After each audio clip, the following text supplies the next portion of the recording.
Selwyn's borrowing records showed a strange polarization. Roughly a third of the volumes were disturbingly advanced dark arts texts. The rest were the kind of elementary books a first year might skim, a field guide to common magical plants, that sort of thing. It looked like a deliberate attempt to mislead. A curious first year might leaf through an advanced book once, but not keep returning to them. More troubling, most of the dark arts titles dealt with soul research, exactly the sort of thing that would interest Lord Voldemort, given his broken soul. Vincent suspected that Voldemort coming to Hogwarts to retrieve soul fragments wasn't just selfish preservation. Something larger might be at play. "Madam Pince, I need a favor," Vincent said. "Could you pull together everything Selwyn has borrowed?" Madam Pince frowned. "That's quite a list." "Very well, I'll do it, but it will take some time, Kymlin. Come back this afternoon, and I'll have them ready." In the afternoon, she had them all prepared. Books were stacked in a small mountain on the table in front of her, nearly covering the surface. "There you are," she said, catching her breath. "That many?" Vincent asked, surprised. "Yes, Professor Vincent. I see Mr. Selwyn in the library often. It's a normal amount for him." She added, almost apologetically, "It's certainly unusual for a first year, though. Unless he's a Ravenclaw." "He's a Slytherin," Vincent corrected. After assuring Madame Pince repeatedly that he would take care of the books, Vincent carried them back to his office. He wanted to see exactly what kinds of volumes Voldemort had been reading in Hogwarts' restricted section. He spent the afternoon and the evening going through them. Most were the usual pretenders, the kind of soul studies that used mysterious language to sell themselves and had no useful content. But one text stood out, a slim volume titled Emeric Thor's Research Notes. It read like the marginalia and experiments of an old dark wizard, and it had a subtle dark arts jinx woven through it. Turn to a particular page, and an overpowering urge to use the lavatory would seize you. By the time you were finished, you'd have forgotten why you'd opened the book in the first place. A petty, maliciously humorous curse. Not surprising for something from the restricted section, but unusual enough to be noteworthy. A passage in the notes nagged at him. The soul represents a wizard's upper limit.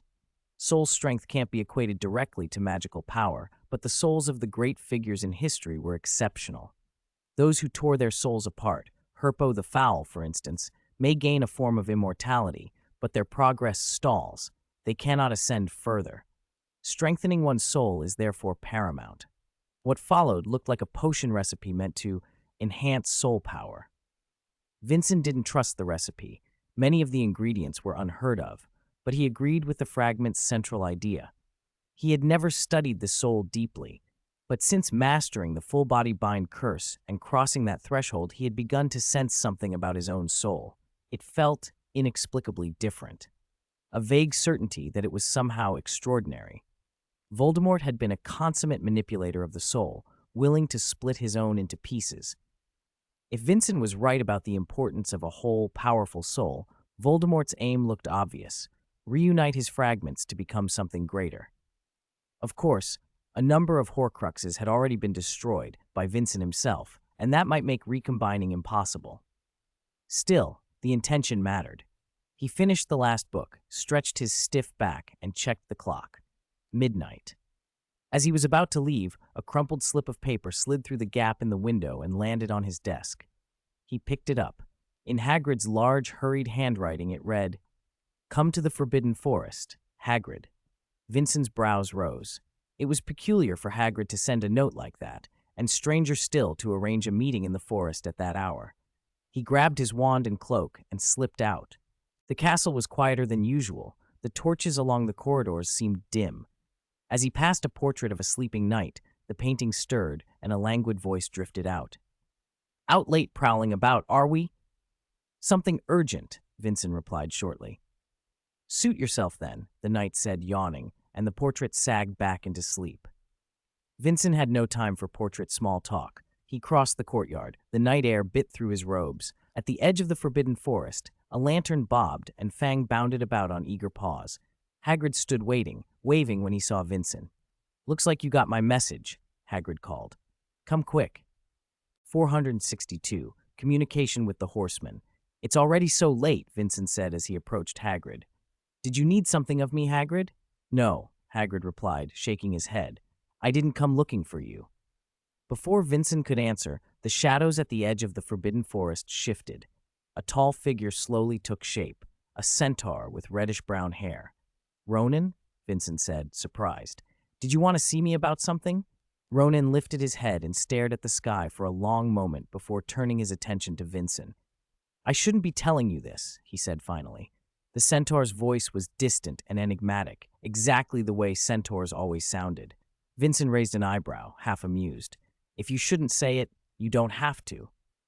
Ronan ignored the teasing. When the night descends and departs thrice, the unique mark upon your soul shall be revealed in danger. There was that ethereal cadence again.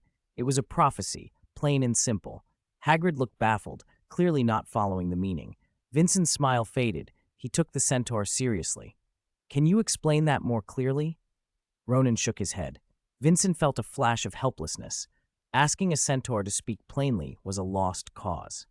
After delivering the line, Ronan turned and melted back into the trees. In any case, thank you for going out of your way to warn me, Vincent called after him. Ronan paused, but made no sign of looking back. Hagrid scratched his head and stared into the forest where the centaur had vanished. They always leave things half said, he muttered. It's probably a warning that danger is coming, Vincent said softly. Centaurs rarely explain anything clearly. The night wind stirred the leaves. Vincent found himself touching his chest. Ronan's words had left a prickling unease. Let's go back, Hagrid, he said, then added, Please don't tell anyone about tonight. Hagrid nodded and fell into step beside him, oil lamp bobbing in his hand. Once back in his office, Vincent copied Ronan's sentence onto a piece of parchment. When the night descends and departs thrice, the unique mark upon your soul shall be revealed in danger. The phrase, when the night descends and departs thrice, was not hard to parse. 3 nights, likely meaning 3 days from now. But the unique mark upon your soul was baffling. Vincent could only wait and see if that part would become clear. He was still puzzling over it the next afternoon.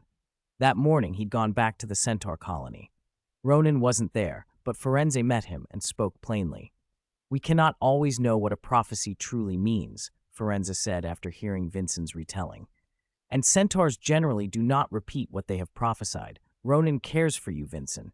Vincent bowed his thanks inwardly. Ronan's warning had been a rare courtesy. The centaur was no friend of the wizarding community, so the gesture meant something. Firenze flicked his tail and looked toward the castle. Why not ask one of your own? There is a wizard at Hogwarts who reads the threads of fate. Your divination professor, yes? Trelawney? Vincent echoed, momentarily taken aback. That is the name, Firenze said kindly. You might ask her. Vincent hesitated. Sybil Trelawney was hardly reliable.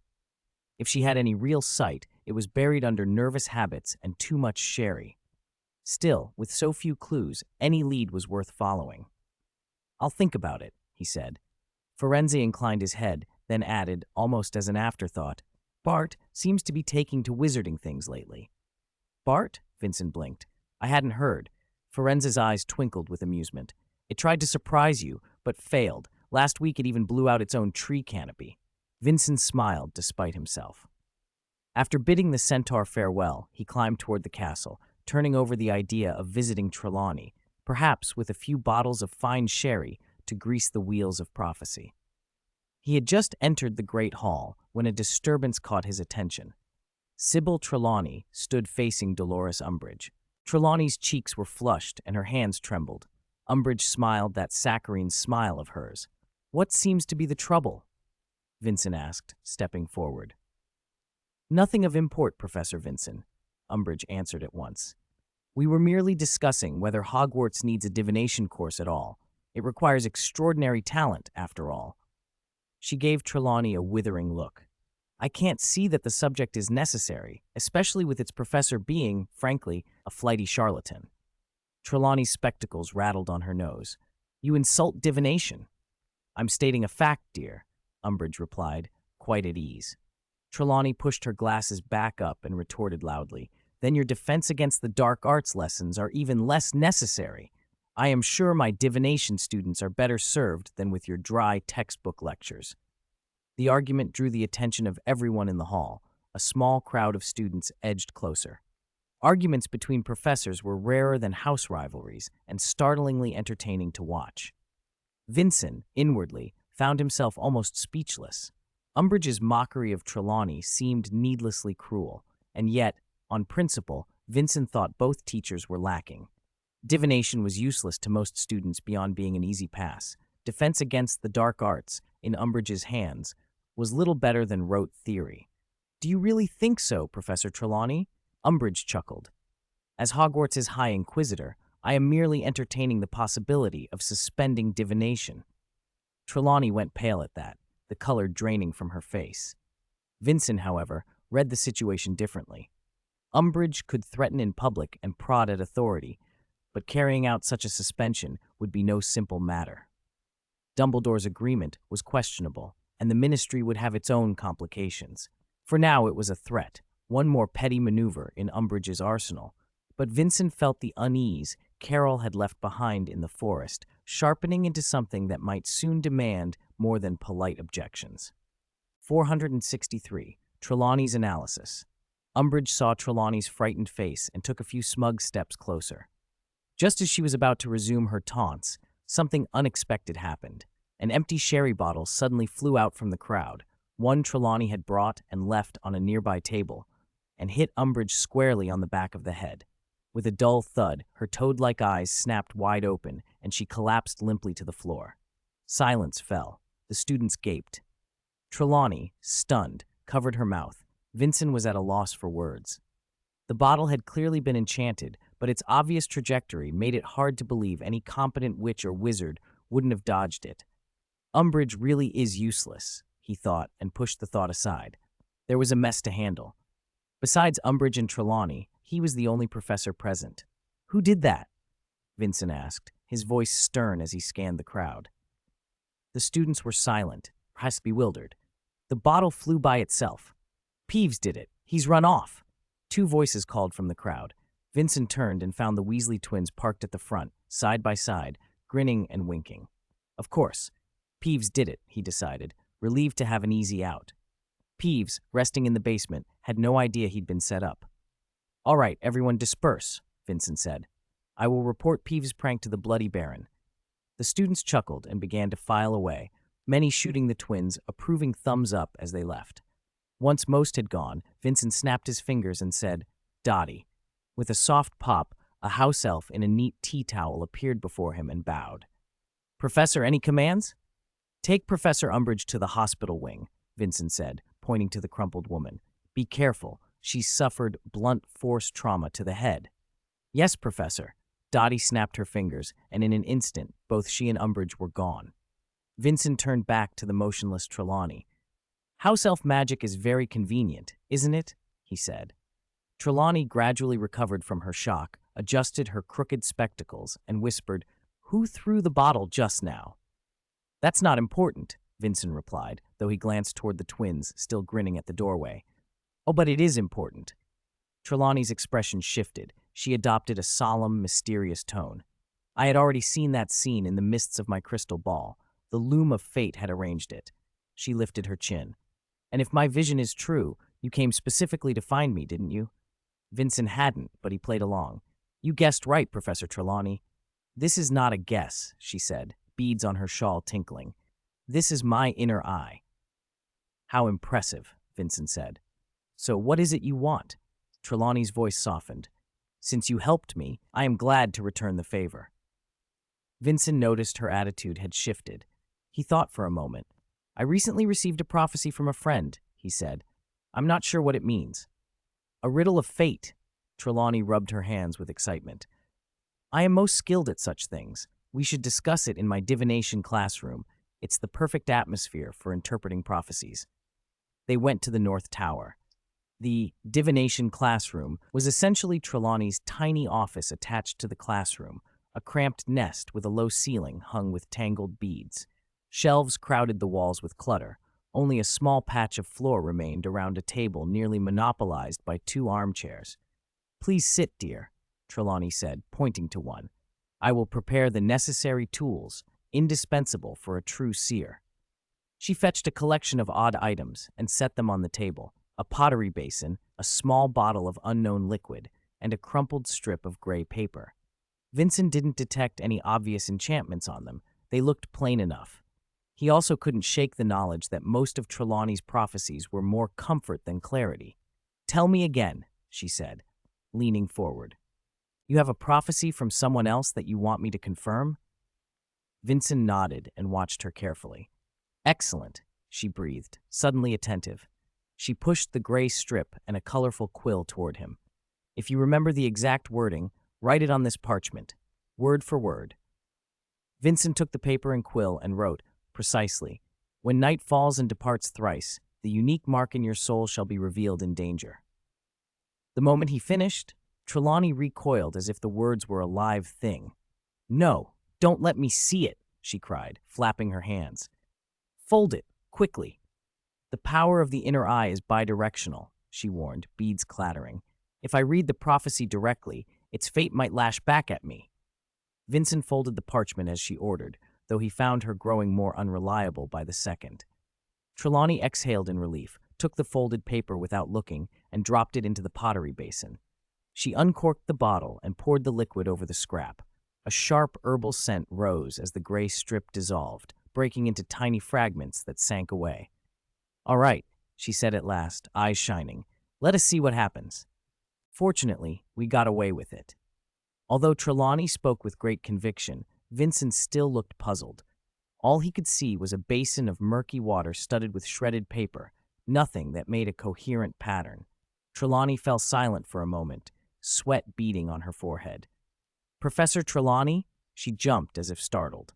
Her voice tightened. "Use your wand. Quickly, touch the surface with the tip of your wand. Only through the medium of magic can you see the truth that fate reveals." Half believing, half doubting, Vincent drew his wand and gently dipped the tip into the liquid. 10 seconds passed. The water remained placid. He was about to voice his skepticism when the basin suddenly trembled.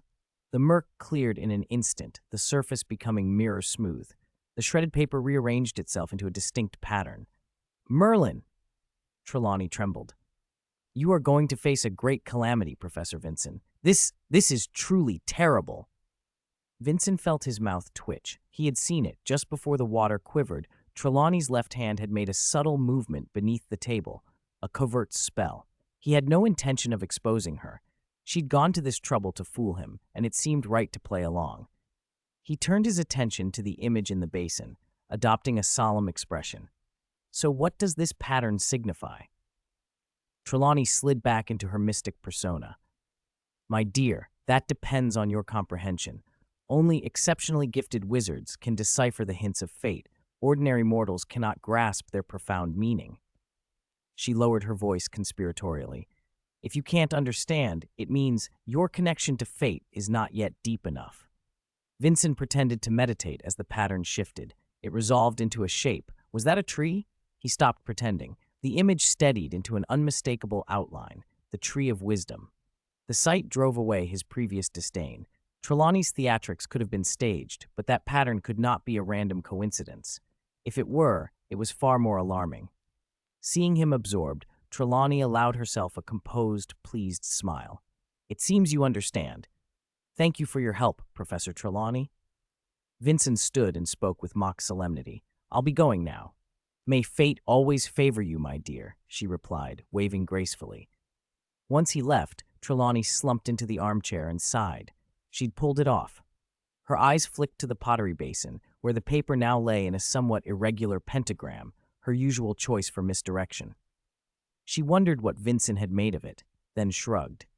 Whatever he had learned, it remained a secret. She frowned, puzzled, and took another sip of sherry. Vincent returned to the plantation through the portal. The tree of wisdom stood as it always did. The large patch of leaves he'd picked earlier had regrown, tender green foliage swayed in the breeze. He pressed a hand against the rough bark, warm, steady, familiar. From Trelawney's reading and the centaur's prophecy, the unique mark in the soul most likely meant the tree of wisdom. Could something happen to it in 3 days? He narrowed his eyes. The tree was his foundation, his most important possession. No accident could be allowed. Though he believed the centaur's prophecy in part, he wouldn't accept it uncritically. He needed to prepare.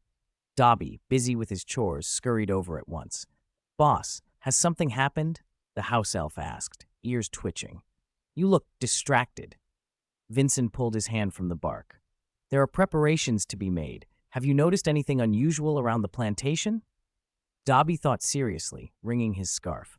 Aside from a few wild bowtruckles causing mischief, Dobby hasn't found anything odd. "Is some danger coming?" "Dobby can increase patrols," he added quickly. "Starting tonight, I want patrols every night until midnight," Vincent said after a moment's thought. "Watch for intruders, and set up more protective enchantments, the kinds I taught you." "Dobby guarantees the task," he puffed out his chest. "There will be overtime pay," Vincent added. Dobby's eyes widened, and he set to work with renewed vigor. Vincent felt some of the tension ease. Waiting would achieve nothing. After giving Dobby his orders, Vincent returned to Hogwarts. It was Saturday, and he went to the Dark Arts Defense Advanced Group's meeting space for the first time in a while. Only a few scattered students lingered. "Cedric," Vincent called. Cedric looked up. "Good afternoon, Professor Vincent." "Has the meeting been canceled?" Cedric's expression darkened. "It's been suspended. Harry is still unconscious, and without him leading, everyone's unmotivated. Madame Pomfrey says he's only unconscious, but this has gone on too long." "He will wake up," Vincent said. "I hope so," Cedric replied softly, then hesitated and lowered his voice. "Professor, is John's disappearance connected to this?" The question made the nearby students lean in. Many were curious in their own way. Cedric's eyes showed worry and intelligence. He was the sort who noticed things. "Don't worry," Vincent said. "The matter is under investigation."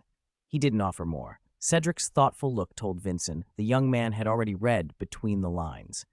3 days passed in the blink of an eye. At last, the day the centaur had foretold arrived.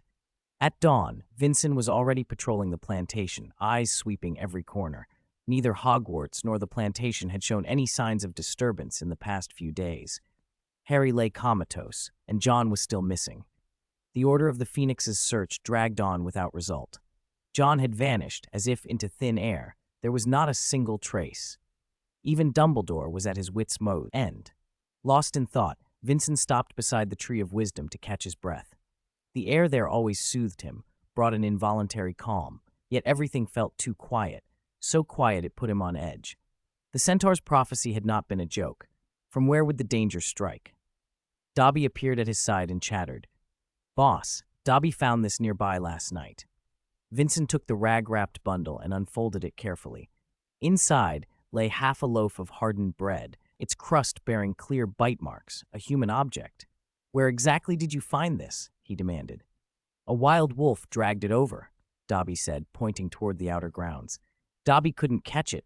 Let it escape."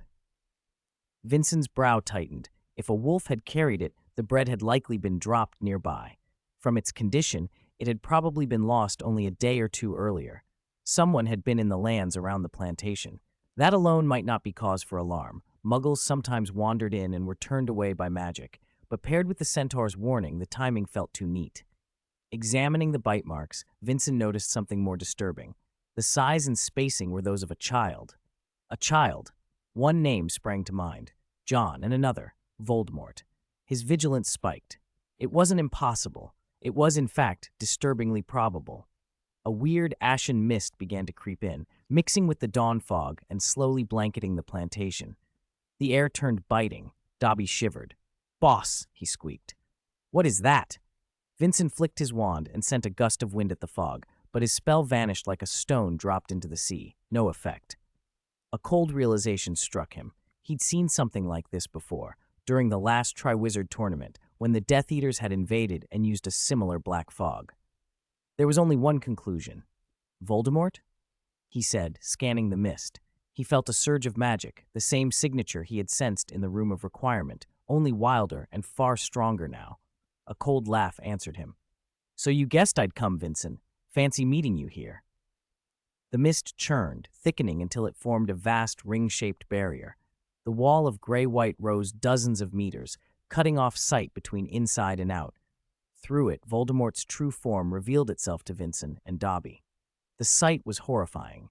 At first, the figure still wore John's face, but the body was riddled with wounds, webbed cracks lacing the pale skin, fragments peeling away. "You won't escape this time," the distorted voice said. Vincent stayed calm, wand leveled.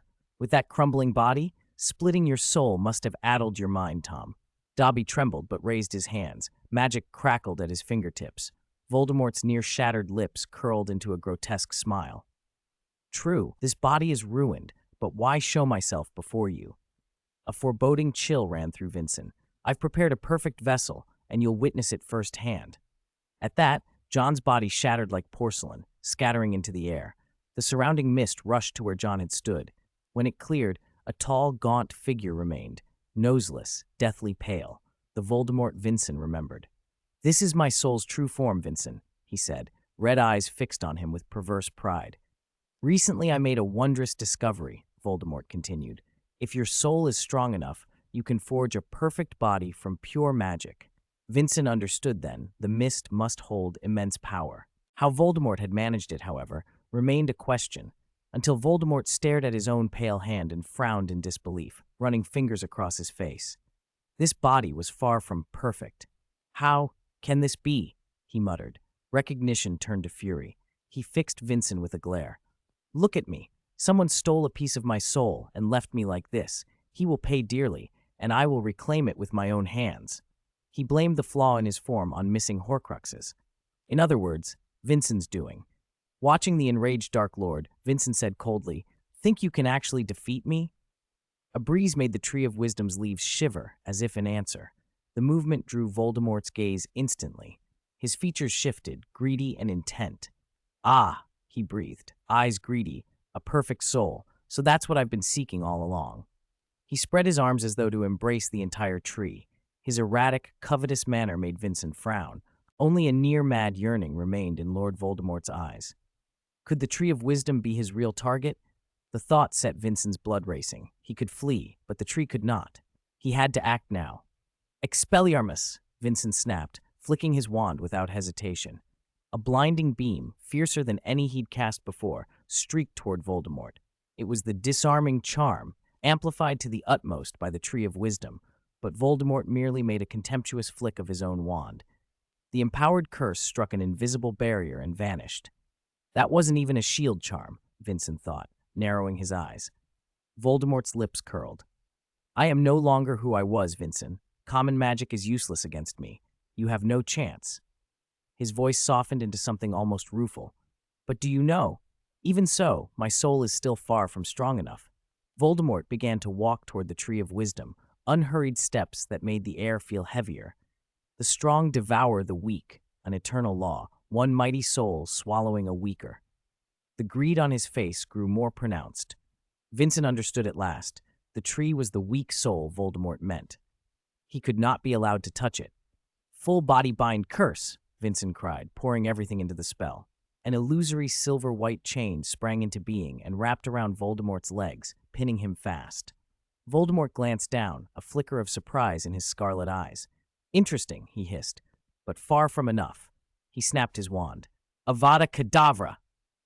A searing green bolt shot toward Vincent, the killing curse. He knew the curse well. He had dodged or blocked so many over the years that none had ever landed. The killing curse's weakness was simple. A physical barrier could stop it. Most would freeze in terror, but to a practiced wizard it posed less difficulty. As the green light hurtled in, the ground beneath Vincent bulged and rose into a thick earthen wall. The bolt slammed into the barrier with a hiss and left only a scorched black mark. Voldemort curled his lip. He tapped the silver chain and said, "Finite incantem." The chain's glow flickered, but did not loosen. He tried again, more forcefully. Still it held. For the first time, a genuine surprise flashed across his face. He peered at the seemingly illusory links, then regarded Vincent with an eerie, appreciative smile. "Ah, you've touched the edge of the soul's essence." Vincent said nothing. Voldemort shook his head, voice unnaturally patient. "Don't be so tense, Vincent. Do you know, all potent magic is linked to the soul." He bent and brushed the silver chain. It hummed softly. "Do you know what magic truly counts as powerful?" he asked. "Certainly not your killing curse," Vincent replied coldly. He had meant to bind Voldemort completely, but had only succeeded in halting him. The full body bind had limits. He would need something else to stop or wound the Dark Lord now. Voldemort chuckled and lowered his wand. It can only take a man's body. Against the soul, it is useless. You couldn't even break a dirt wall, Vincent said. Voldemort's eyes darkened, not with anger so much as strange, cold resolution. You're mistaken. I spoke of an ordinary killing curse. I am no longer ordinary. He flung his arms wide and lashed out again. Avada Kedavra! This time a blinding green jet burst from his wand and flared into dozens of thin, darting streams, assailing Vincent from every direction. Vincent moved instantly, transfiguring the surrounding earth into an airtight sphere around himself. The green rays shuddered as they struck the earthen shell with dull, angry sounds. At that same instant, the silver chain binding Voldemort vanished. An eerie silence followed. "Boss!" Dobby, who had been holding back on Vincent's orders, shrieked. The tiny house elf shot forward like an arrow. Voldemort didn't bother to turn. He flicked his wand backward and an unseen force slammed into Dobby, hurling him against a distant trunk. The elf had no time to cry out before he slipped unconscious to the ground. "How dull," Voldemort murmured, already turning back toward the Tree of Wisdom. The skirmish had been nothing but a trifling interlude. He had weightier matters to attend to. Then something happened. He sensed a presence and whipped around. The earthen sphere around Vincent cracked. The shell split open to reveal Vincent, unharmed. The extravagant killing curse had done him no visible damage. Vincent stood there with his wand still in hand. "Still alive? Does that surprise you?" Vincent asked calmly. "A little," Voldemort admitted, a flicker of emotion crossing his face. It wasn't that Vincent was outwardly calm. Inside, he had been terrified. When the curse pierced the shell, he had layered 3 shield charms around himself, then retracted the binding to use the silver rope as an additional defense. Only those measures had barely held the lethal strike at bay. "I underestimated you," Voldemort said, turning. "But I never came for you." He raised his wand toward the Tree of Wisdom. "Stop!" Vincent roared, and a silver-white binding spell flashed from his wand. But it was too late. A strange, ashen light shot from the tip of Voldemort's wand and sank into the trunk of the tree. The glow was neither bright nor dark, but carried a heart-stopping emptiness. "What have you done?" Vincent demanded, dread tightening his voice. Voldemort gave no answer. His body trembled, then he convulsed and crumpled to the ground, the wand slipping from his lifeless hand. Vincent stood, wand trained on the fallen form, waiting. After a long, tense moment, Voldemort did not move. His chest did not rise. His eyes were hollow, devoid of spark. "Impossible," Vincent breathed. He had seen the gray light merge into the trunk. A terrible possibility coalesced in his mind. He jerked his head toward the Tree of Wisdom. Its once lush crown was shrouded in an ominous gray mist. "Eldora?" Vincent called, the name tumbling out of him. Only a single faint reply answered, "Help me." When Voldemort opened his eyes again, he found himself in a boundless grassland. Not far off rose a colossal tree that seemed to pierce the sky. This was the Tree of Wisdom's true spiritual form, its inner realm. A triumphant smile curved his lips. This mental world was vaster than he'd imagined, and the tree's soul stronger than he'd estimated, equal to his own. At last, he thought, if he could devour this soul, his own would ascend beyond anything he had yet known. The soul was everything. Eat it, and he would rule the magical world, indeed the whole world, and real eternity would be within reach, not the hollow promise of Horcruxes. He reached toward the Titan, black energy flooding outward like a tide. He heard the tree's silent scream, and to him that cry was victory. The grassland quaked, vast tracts withered, cracks spidered across the sky. "Stop resisting," he laughed wildly. "Your power will be mine." The Tree of Wisdom shuddered. Then a silver flash cut the air. Vincent's figure appeared between them, and with a single calm flick of his wand, he scattered Voldemort's dark energy. "Seems I arrived in time," Vincent said. For the first time, Voldemort's laughter died. Shock and true fury blazed across his face. "How could you enter here?" he demanded. Invading another's mental world required 2 things, a stronger soul than the host's, and the abandonment of the physical body. Voldemort had checked Vincent's soul. He believed it far from that level. And yet here he stood. Vincent gave no answer. He walked to the tree and leaned his palm against the trunk. "You're mistaken, Tom," he said, his voice carrying across the plain. "The world you invaded is mine." As he spoke, the land began to change. Corrupted patches of ground healed. The cracks in the sky closed. Vincent and the Tree of Wisdom seemed to overlap. Voldemort stepped back, stunned. The truth struck him in a cold, sharp instant. Vincent's soul bore the tree's mark, and the tree bore his. Half of Vincent's soul resided within the tree. To stop Voldemort, Vincent had abandoned his body and entered the tree's spirit world entirely. And now he was here. The Tree of Wisdom flared with unprecedented light. Vincent's aura rose to a terrifying height. Even Voldemort's own soul began to tremble. He tried to summon his power, but nothing answered. The law he had trusted, strong devours weak, had turned against him. He had become the weak one. "Goodbye," Vincent intoned, and the words were final. There was no roar, no drawn-out struggle, only light, a silent annihilation. Voldemort's existence erased utterly within the tree's spirit realm. The Dark Lord who had terrorized the magical world dissolved into nothing beneath the tree's unrelenting radiance. The light faded, the grassland fell silent. Outside, night had settled. Dobby forced his eyes open and bit back a cry as pain lanced through him.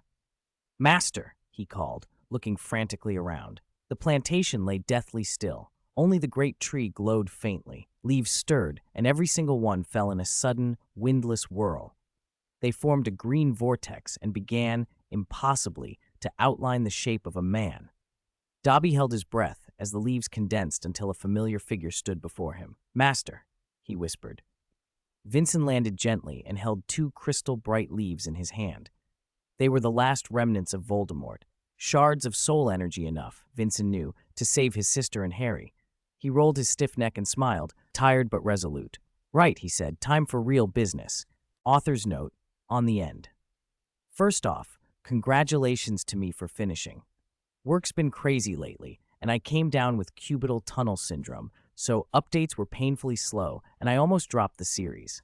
Honestly, the ending feels rushed, and the middle to late arcs are a bit of a mess. I'm not entirely happy with them myself, but at least the story has a beginning and an end. The next book will still be fan fiction. I'll start fresh and aim to make it fun for both you and me. Lastly, thank you for your support. Wishing everyone good health. 468, the new book has been released. Title: A Necromancer's Journey, beginning at Hogwarts.